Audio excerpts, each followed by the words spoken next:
It's a story we know all too well. A young woman stands in the entryway of a nightclub in the early hours of the morning. She is intoxicated and has wandered off, away from her friends. Now, finding her alone outside, her phone, purse, and keys are still sitting on the table inside the club. Being Denver in April, there is a chill in the air, and all she has is a light jacket over a short dress and a pair of heels. She just wants to go home and go to sleep.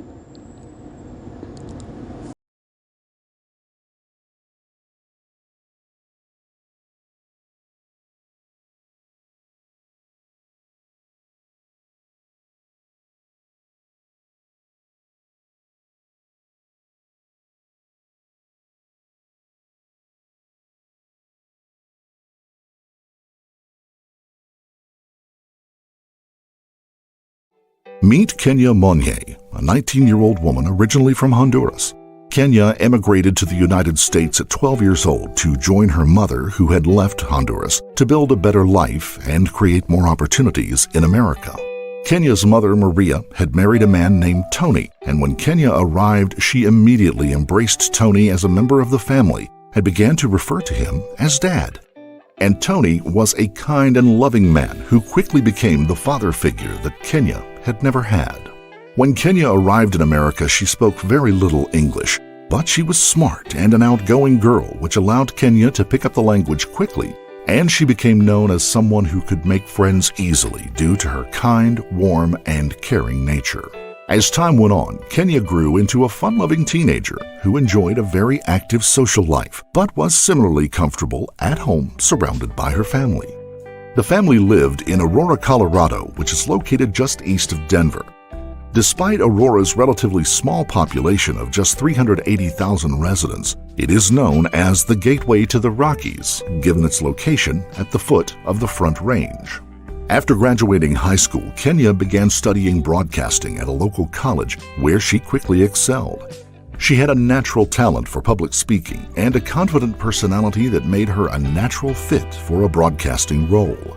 Soon after Kenia started college, she moved out of the family home to live with her boyfriend, Louis. Kenia was generally responsible and well-behaved, but she did enjoy time out partying with her friends. She wasn't old enough to drink or go clubbing, so Kenia acquired a fake ID, so she could enjoy the nights out dancing with her friends and going to clubs which were located close to her apartment. On the 31st of March 2011, Kenia made plans to meet some friends at the 24K Lounge in downtown Denver. They reserved a table and ordered their favorite cocktails and shots. As Kenia was small of stature, being only 4'11" and 100 pounds, it didn't take long for the alcohol to have a great effect on her, making her stumble as she walked and attempted to dance. In the early hours of the next morning, after a few hours of drinking and dancing, Kenia told her friends she was going to the restroom. She left her purse and her phone on the table and asked her friends to look after them until she returned. But Kenia never returned to her friends in the club. After she left to go to the restroom, some of the bouncers of the club had seen her stumbling as she walked due to her intoxicated state, and because of this, Kenia was forcibly removed from the club. Without her purse and cell phone, she just stood outside on the curb with no way to contact her friends or to retrieve her belongings. Back inside the club, Kenia's friends began to realize that she hadn't come back from the bathroom. The girls in the group looked inside the bathroom and around the club, but they found no sign of her. Instead of searching further, her friends figured that she must have left with someone she knew or someone she had met, so they figured they would just keep her belongings safe and would get them back to her the next day. They didn't realize that among the belongings that Kenia had left behind were all of her personal belongings, including the keys to her home. But this was not her usual group of friends. Kenia had always had an arrangement with her best friends that no one would leave a club without each other, and they would always text each other when they got home to make sure that they were all safe. Kenia's close friends later recalled that it was unlike her not to tell them where she was going, but these more recent friends didn't have such an arrangement, so the group didn't make any further attempts to find Kenia before they left the club that night. The next morning, on Friday, April the 1st, 2011, Kenia's boyfriend Lewis woke up to an empty bed. He knew Kenia was out with friends the night before, but it was highly unusual for her not to return home, especially without letting him know that she would be staying with a friend overnight. Kenia was a loving girlfriend, and not showing up or contacting him was very unlike her. Nonetheless, when Lewis checked his phone, there were no messages, Snapchats, or missed calls from Kenia, and Lewis knew immediately that something was not right. He called Kenia's sister, Kim. Lewis knew how close the sisters were, and when something was wrong, Kenia would either go to Kim or himself. But he found that Kim hadn't heard from Kenia since the day before, and after hearing that she hadn't come home, she was worried too. As soon as Kim ended the call with Lewis, she called their parents to let them know that Kenia hadn't come home the night before. Kenia's parents both left work as soon as Kim told them that Kenia was missing. Together, they began pulling up phone numbers and Facebook profiles. They made contact with everyone they could think of that might know where Kenia was. This was when they discovered that Kenia had been out partying with another group of newer acquaintances, not the usual close friends that she partied with. Her friends told the parents, Maria and Tony, that Kenia had bailed on their plans the night before, saying that she had other plans, so they weren't sure where she was or what had happened. Not one of them had seen Kenia the night before. Eventually, the family was able to obtain the names and details of the people she had been at the club with that night, and that afternoon, 2 of the people in Kenia's group came to Tony and Maria's home to help figure out what was going on and to see if they could help. By this point, Tony and Maria were distraught. It had been almost 24 hours since Lewis had seen Kenia before she headed out with her group of friends, and there was still no word from her. Her parents asked question after question of the 2 friends. The friends revealed to Tony and Maria that she had been using a fake ID for a few months now, which kind of came as a shock to her parents. But this is not what they were worried about at this point. All they cared about was figuring out where Kenia was and ensuring that she was safe. But the information Tony and Maria got from the 2 friends made them uncomfortable. They handed over Kenia's phone, purse, and the keys that they had been left with, and told the parents that when she had left the belongings at the table and gone to the bathroom around midnight the night before, that was the last time they had seen her. When they heard this, Kenia's parents were even more distraught. It was so unlike Kenia to go anywhere without her phone, and now that they had her phone in their possession, this possible way to find her had been eliminated. But Tony and Maria weren't giving up. Tony spent hours going through Kenia's messages in hopes that it would reveal some clue as to her whereabouts. But aside from the hundreds of texts and calls from her boyfriend Lewis, her sister Kim, and her friends trying to make contact with her, there was no recent activity on the phone that would give them any clue to help find her. That was until Tony was scrolling through her phone and found a single text message which read, "Hey, this is Travis, the guy who gave you a ride last night, creepy white van. Did you get home okay?" Tony read this message almost as soon as it arrived. The number was not saved in Kenia's phone, but the words ignited a spark of hope. Tony understood that this person might have information about Kenia's whereabouts. He immediately called the number, but there was no answer. So he rang again, and again, and again. Still no answer. Frustrated and sick with worry, Tony and Maria agreed it was time to get the police involved and to file a missing persons report. But when they contacted the local police station, they were told they would have to wait 72 hours before a report could be filed. The officer on the phone sounded unsympathetic, and he told Maria and Tony that they shouldn't worry so much as Kenia was likely hungover somewhere and would show up soon. Tony and Maria didn't know what else to do, so they printed hundreds of missing persons flyers and handed them out anywhere they could think that Kenia may have visited. The following morning, Tony finally heard Kenia's phone ring. It was the same number that had sent the strange text the day before and who Tony had been attempting to contact. The man on the other end of the phone identified himself as Travis Forbes. He told Tony the story about how he had come to have Kenia's phone number. Travis recalled he had been walking past the 24K club around 2 a.m. the morning before. As he approached the front entrance, he saw Kenia talking to a homeless man. He could tell that Kenia was intoxicated, and despite the cold air, she was only wearing a dress. Travis told Tony that he asked if she needed help, and she said yes. Kenia told Travis that she needed to get to her car, which was parked at another club. Travis drove her to the club, but when Kenia couldn't find her car, he offered to drive her home instead. Kenia told him the address of the apartment she shared with Lewis, and Travis told Kenia that the bakery he rented was close by to her apartment, so he was familiar with the area. During the drive, Kenia had told Travis that she wanted to stop for cigarettes. They pulled up outside of a gas station, and that's when Kenia realized it was closed, but she saw an Asian man standing on the curb smoking, so she got out of the van and began to talk to the man. Travis told Tony that the man's name was Dan, and Kenia and Dan had been speaking to each other in Spanish. Dan handed Kenia a cigarette, and then they walked away together, leaving Travis alone with his van. Travis told Tony that was the last time he had seen Kenia. He sent the text the next day to make sure she had made it home safely. Tony found the story difficult to believe. First, it didn't make sense that Kenia wanted to get to her car when she didn't have the keys that were still in her purse at the club. And why would she want to stop for cigarettes with no money, as her cards and cash were also in her purse? On top of all that, Tony knew his daughter wasn't the type to get in a van with a stranger. The story just didn't line up with the responsible and careful woman that Kenia always was. So after ending the call with Travis, Tony called the police again, and he retold Travis's story. He begged them to be able to file a missing persons report, telling police that he had reason to strongly believe that Kenia was in trouble. But once again, his request was denied. Police claimed that Kenia still had not been missing long enough to warrant an investigation. Tony was extremely frustrated, and all he had to go on was Travis's strange story. So he called Travis again, asking him to recount the story. Travis suggested that Tony come meet him at the gas station where he last saw Kenia.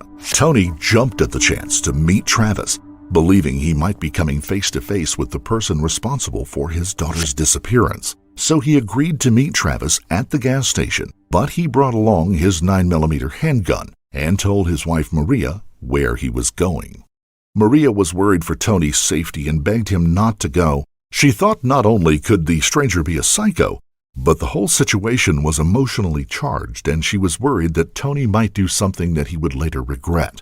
She even tried to block the exit of their home as he left, but Tony pressed past her, determined to find his daughter.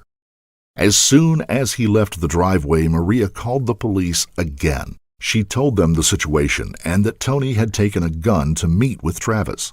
Even though the gun was legal in the state, she was worried that something bad might happen. Police agreed to go to the gas station so they would be close by if anything got out of hand. As Tony arrived at the gas station, a police officer was already there, and so were Travis and a friend he had brought with him. Tony looked Travis up and down and immediately felt some relief. Travis was a well-presented guy in his early 30s. He was fit, with blonde hair and blue eyes. He hardly looked like the criminal Tony had been imagining in his mind. When Travis retold the story of the night before, he appeared genuinely concerned for Kenia's well-being. The details of the story were consistent with what he had told Tony over the phone, and had pointed out spots where he had parked his van and where Kenia had walked off with Dan. But despite the consistency and Travis's clean-cut appearance, Tony still had a bad feeling about the story, and so did the officer who had been listening. The officer asked Tony to step aside while he asked Travis a few extra questions. So Tony complied with the request and walked over to Travis's white van. But when Tony was within a few feet of the van, he was hit with a strong chemical smell of bleach. His stomach dropped when Travis was done speaking with the officer. Tony quietly pointed out the smell from the van. The officer walked towards the van and was met with the same strong odor. So the officer asked Travis if he could take a look inside the van, and Travis willingly agreed and opened the doors. The storage area was spotless and lined with brand new carpet. In contrast, the front seat of the van was completely covered in garbage and food wrappers. This painted a pretty suspicious picture, and it clearly looked like great care had been taken to clean the back of the van. But this still wasn't enough for officers to question him further. Instead, he took a written statement from Travis and let him go. Before Travis left the gas station, he walked over to Tony to shake his hand and to tell him that he hoped his daughter was found safe. And then Travis burst into tears. His shoulders slumped with huge, uncontrollable sobs, which seemed to Tony to be totally out of place in this situation. He apologized, saying that he wished he had followed through on what he had started and just took Kenia home. And then he shook Tony's hand, got back into his van, and drove away from the gas station. Finally, after precisely 72 hours of being missing, Kenia's family were allowed to file a missing persons report. As the investigation began, Kenia's disappearance broke loose on both national and local news and was even reported in her birth country of Honduras. The family made appearances across news stations begging for the public to come forward with any information that might lead them to Kenia. I just worry every single minute because I don't know what's out there, what happened to her. She was of high intelligence. She didn't make the right decisions all the time, but what teenager does? Something made her leave that bar, not on her own will. I don't know if it was the date rape drugs, somebody slipped or something. We don't know any of those questions. Police say witnesses claim they spotted the teen at a gas station in a different part of Denver around 3 a.m. Friday. So far, investigators have been unable to find her. The story led to CCTV footage of Kenia at a local hotel being released. She can be seen in the foyer with another man. Kenia is clearly intoxicated and can be seen stumbling through the lobby. Travis Forbes' name was associated with the investigation from the beginning, given the story he had told Tony and the police, and he was the last known person to see Kenia.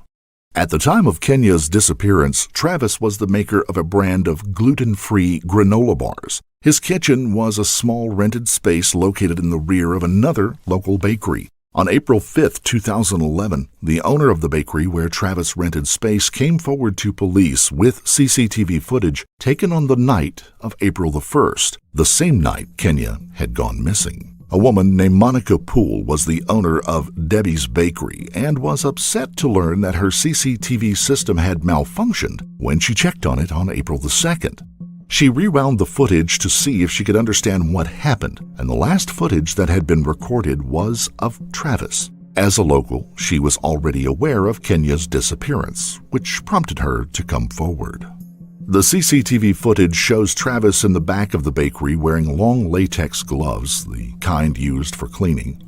He can be seen rolling a cart which is holding a large white cooler that has been duct taped shut into the bakery's freezer. He walks out of the back of the bakery carrying a bottle of bleach.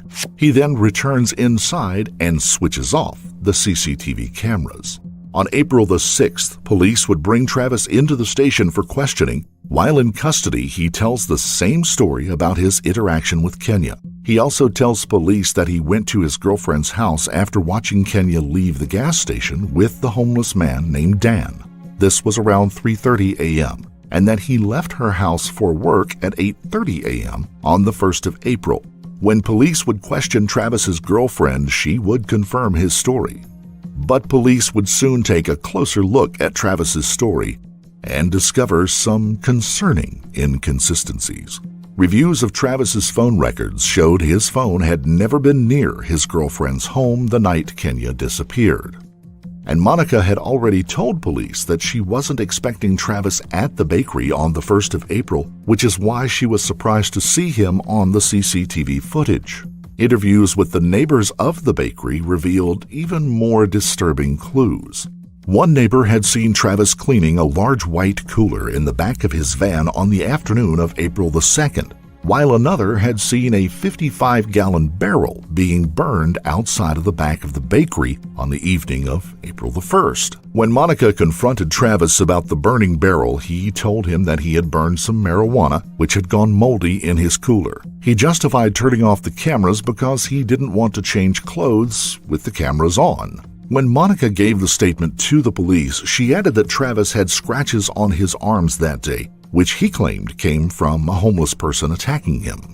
With the evidence mounting, the link between Kenia's disappearance and Travis's suspicious movements around that time were getting stronger. But Travis was still playing the Good Samaritan.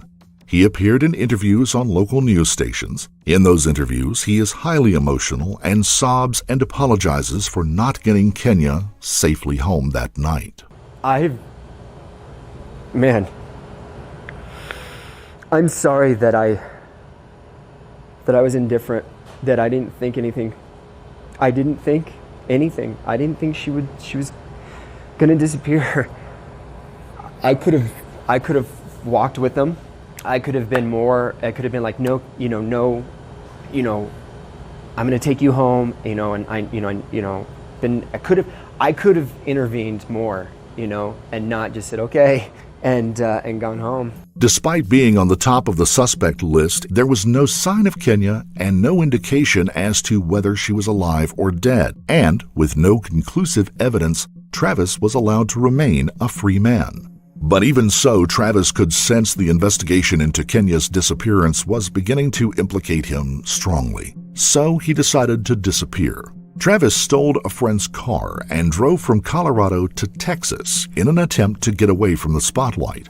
His escape was short-lived, however, when, on the 4th of May, Travis was pulled over and arrested in Austin on suspicion of car theft. By this point, the investigators in Kenia's disappearance had uncovered more evidence against Travis, so they needed to interview him again in hopes that he would slip up and provide more information about Kenia. But his story remained consistent. Police were left with no new information except for a DNA sample they were able to obtain with a warrant. At the end of June, Travis was extradited back to Colorado to face the charges of car theft, but he was released when the friend dropped the case against him. Police had begun to believe they were dealing with a serial offender and decided to have Travis put under 24-hour surveillance. They were hoping that he would lead them to Kenia or at least make some mistake that they could hold him on while they continued their investigation. But Travis was well behaved while investigators tailed him. He would go to bars and nightclubs, but other than getting drunk and yelling at a patron of a local bar, he didn't really do anything that would warrant officers arresting him. After 3 nights of surveillance, it was stopped, and Travis was free to do as he pleased once again. This was a fateful decision that continues to haunt investigators to this day. It was the 4th of July, and locals in downtown Fort Collins, nearby to Aurora, were enjoying the Independence Day fireworks display. Amongst the crowds was Lydia Tillman, a 30-year-old sommelier who had recently moved to the area after leaving New York. In the late evening, when the fireworks had ended, she walked back to her apartment alone. As she pressed the key into her front door, she was pushed from behind by a man who she had not realized was following her home. Lydia fell onto the floor when she was pushed by the man, who immediately jumped on her and began to sexually assault her. And as he did so, the man would begin punching her in the head with blows that would break her jaw and cause severe head trauma. Lydia fought back as best she could. She kicked and scratched her attacker as she fought for her life. But his size made her frantic attempts to free herself futile, and after a few horrifying minutes, she would fall unconscious. Before the man escaped the building, he doused Lydia's broken body with bleach and set the apartment on fire. Police and fire services arrived within minutes and watched as the smoke billowed from the windows around Lydia's apartment. The flames began to climb up the side of the building as they unrolled the hoses and extended the ladders. To the astonishment of the emergency workers and people who were gathered below, a window on the 2nd floor of the burning building opened, and a woman, lacking clothing, was seen as she threw herself out of the window directly onto the pavement below. The woman was Lydia Tillman. She had barely survived the horrific attack and knew that she would likely perish in the flames, so she had thrown herself out of the window in a last effort to survive. When Lydia hit the ground, paramedics rushed to her aid, and she was immediately transported to the hospital. Tragically, Lydia suffered a stroke soon after she arrived and was placed into a medically induced coma for 5 weeks as doctors worked tirelessly to save her life. Police couldn't find any evidence of her attacker in Lydia's apartment due to the large amounts of damage around the home. But because Lydia had bravely fought off her attacker, she had managed to survive the event. Sorry, we're strangers hugging you. It's so good to see you. On many levels, Totally not a stranger to us. the people who for weeks worked to fix up Lydia are the ones who know her the best. When investigators examined Lydia's body, they were able to collect DNA samples of her attacker from under her fingernails, which would be sent to the crime lab for DNA analysis. But in the meantime, investigators believed that the use of bleach in this case was similar to the circumstances in the disappearance of Kenia Mongue, so police decided to restart their surveillance of Travis. In the early hours of July 10th, Travis was seen talking to a woman outside of a club for 30 minutes before the two would walk off together. Concerned for what might unfold, an officer approached Travis and began to ask him questions about his identity. Strangely, Travis gave the officer a fake name and address and appeared very nervous throughout their interaction. By this point, the woman Travis was with had walked away. And at this point, Travis had done nothing to warrant further questions, so the officer was forced to let him go. Just 20 minutes later, Travis would reappear, having changed outfits and put on a hat. And once again, he was seen approaching an intoxicated woman, and yet again, police were concerned for her well-being as the two began to walk away together. This time, officers weren't prepared to let Travis go, worrying he might have other intentions towards the woman that he was attempting to take away from the bars and clubs. So they made the decision to arrest Travis for providing a false name. It was only a misdemeanor offense, but at least it would keep the locals safe for that night. On the following day, which was July the 11th, at 10:45 p.m., just as Travis was preparing to walk free from the police station after securing bond, the DNA results from under Lydia's fingernails had come through. The DNA was a direct match for Travis Forbes. Travis was immediately arrested on suspicion of attempted murder, sexual assault, and arson against Lydia Tillman.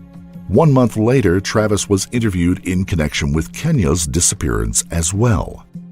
But at this time, rather than deny any involvement as he had before, Travis tells police he's ready to talk, but only if they agree to 2 conditions. First, he demanded that when he gets to prison, he must not be labeled a sex offender. And second, prosecutors must not demand the death penalty in this case. Prosecutors agreed to the deal. And after 5 months from Kenia's disappearance, the truth about what happened would be finally revealed. In interviews with the investigators, Travis told them that he did indeed meet Kenia outside of the 24K lounge where she was talking to a homeless man. Travis was with a friend, and together they asked Kenia if she needed help. She said she did. So Travis and his friend tried to get her a cab to get her back to her boyfriend's apartment. But there were no cabs around, so Travis offered to drop her at home.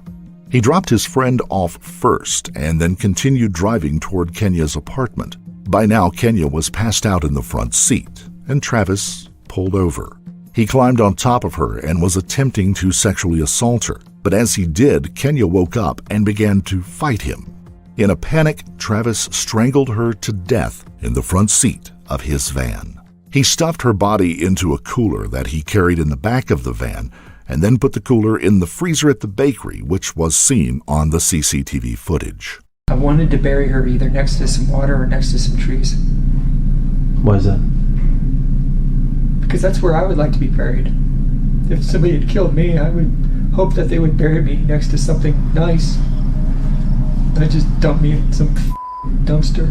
The next day, he drove to Kenisburg, where he buried Kenia's body under a grove of cottonwood trees along Interstate 76. He returned to the bakery where he had put everything that had come in contact with Kenia, including the carpet from his van, into a 55-gallon barrel, which he burnt outside of the bakery.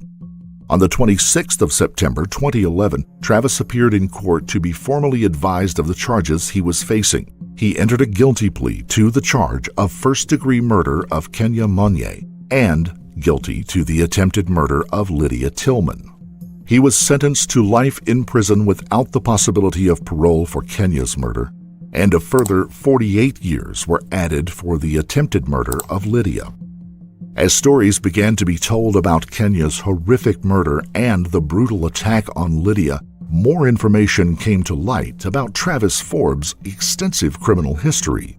He had been arrested for felony burglary, criminal harassment, and assault over a number of years. One thing was clear: as Travis got older, his crimes grew both in frequency and in violence. Ex-girlfriends came forward to share the details of his concerning obsessions with sexual role play.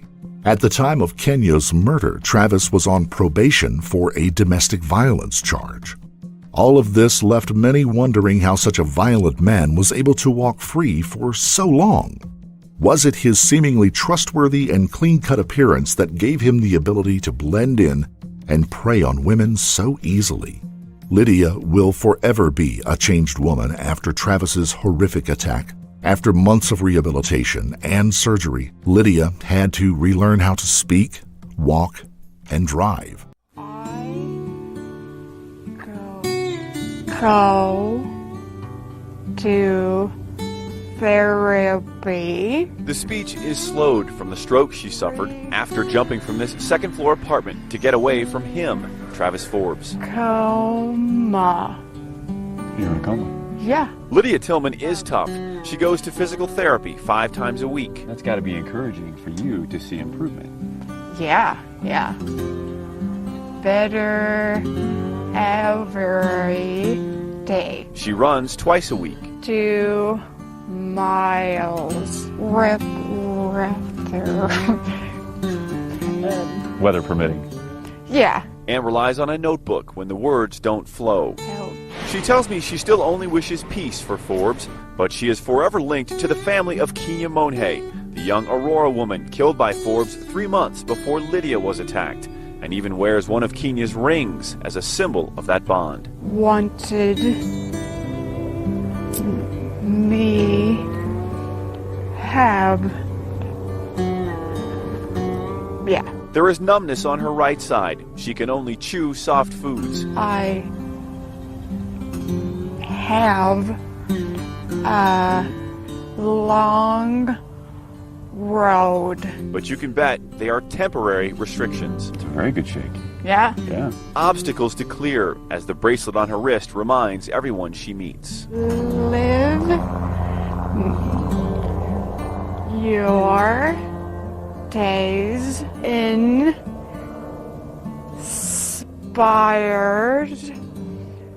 anew. Nice job. She is hailed as a hero for her extraordinary display of strength surviving Travis's attack, which ultimately led him to being discovered as Kenia's killer. Lydia went on to study yoga and now speaks at various events around the country where she shares her inspiring story. During an emotional memorial service, Kenia's sister offered moving words in tribute to her. "I'm not saying goodbye. I'm saying see you later. I'll see you when God calls me home with you. I don't quite understand why you had to leave us all so soon, but God always has a purpose. I'm not going to look at this as a loss. I'm going to look at this as a gain. I've gained my guardian angel, and one that I know I can trust. Rest in paradise, big sister. See you when..." All of the time that we took for granted, thinking tomorrow's just another day. Sun on your face with the windows open. I never got the chance to say, I know your wings are getting heavy. You can let go when you're ready to fly, fly. I know I'm in between heaven and the sky.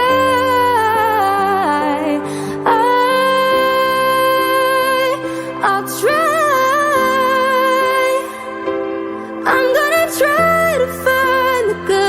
after goodbye. Butterfly, you come down to visit your favorite flower, catching the wind in the light of day. Keep sending me bittersweet reminders, signs you're never really far away. You know I will always need you. I feel better when I see you.